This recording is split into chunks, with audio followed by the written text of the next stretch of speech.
সার্বজনীন গ্রহণযোগ্য একটি স্কোরিং এর মাধ্যমে আমরা উপকারভোগীদের নির্বাচন করেছি। ইরান যুদ্ধের প্রভাব পড়বে কি না, কিছু প্রভাব তো পড়বেই।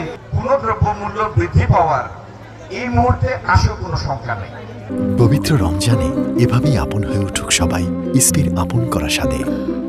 ইসপি আপন করা স্বাদ। সকলে অভিনন্দন জানাচ্ছেন।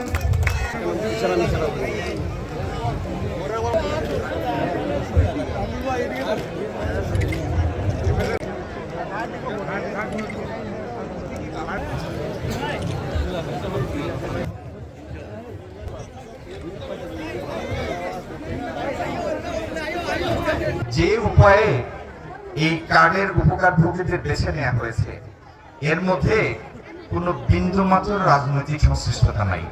যেটি আছে সেটি হচ্ছে উঁচুমাত্র প্রফেশনালিজম। আমরা BBS Bangladesh bureau of statistics BBS এর জরিপ থেকে তথ্য নিয়ে আমরা খানা জরিপের ভিত্তিতে তাদের যে তথ্যপত্র সেটি আমরা নিয়েছি।